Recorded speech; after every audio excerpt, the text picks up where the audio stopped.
तो बाहर ही खड़े रहे, भीतर भेजा पांचाली को। कौन? भगवान ने। पांचाली अर्थात द्रौपदी को। यतिवर बाबा के चरणों में जाकर अपना मस्तक रख दो, प्रणाम कर लेना। कब? अर्धरात्रि की बेला में भीष्म की लगी समाधि थी, मन प्रभु चरणों में लगा हुआ, उस जगह न कोई व्याधा थी, कोई चिंता की बात नहीं थी। कृष्णा ने जाकर सिर रखा चरणों में भीष्म पितामह के। द्रौपदी का एक नाम कृष्णा भी है क्योंकि वो कृष्ण की सखी है। चरणों में कौन झुका देखूं, बाबा भीष्म एकदम चौंके। देखा एक सौभाग्यवती नारी चरणों में शीश झुकाती है, उसके तन की रंगी साड़ी सधवापन को दर्शाती है। स्वरूप से साड़ी से ऐसा लग रहा है ये तो कोई सौभाग्यवती स्त्री है। और सौभाग्यवती स्त्री को तो एक ही आशीर्वाद देना चाहिए ना, सौभाग्यवती भव। आशीर्वाद दे दिया। आशीर्वाद मुख से निकला, सौभाग्यवती भव हो बेटी, और तेरे हाथों की मेहंदी का ना रंग कभी छूटे बेटी। सौभाग्य तुम्हारा अचल रहे, सिंदूर से मांग न खाली हो, वर देता हूं तुमको बेटी, तुम वीर कुमारों वाली। आशीर्वाद दे दिया, कभी कुछ ना हो। सुनकर कृष्णा ने तुरंत कहा, बाबा ये क्या बतलाते हो? कल और आज कुछ और कहा, तुम सत्यव्रती कहलाते हो। भीष्म पितामह की माता का नाम सत्यवती, अपने आप को सत्यवती कहते। और कल तुमने जो रण में कह दिया था कि 5 में से 1 मर जाएगा, बाबा यदि 5 में से 1 मर गया तो क्या मैं विधवा नहीं होंगी? मेहंदी का रंग तो रहने दो, साड़ी का रंग उड़ाओ ना, सिंदूर जो मेरी मांग का है बाणों से उसे छुटाओ ना।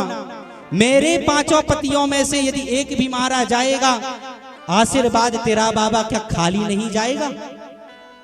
झूठा हो जाएगा आशीर्वाद यदि 1 भी मर गया तो। भीष्म पितामह तो एकदम से चौंक गए, ये क्या हो गया मुझसे आज? कल मैंने कुछ और कहा, आज कुछ और कहा। तब आया होश पितामह को, हाथों से माला छूट गई, मन प्रभु चरणों में लगा हुआ, चित्तचोर समाधि टूट गई, खड़े हो गए और कहते हैं, बेटी मैं जानता हूं आज जो कुछ भी हो रहा है कोई छलिया है।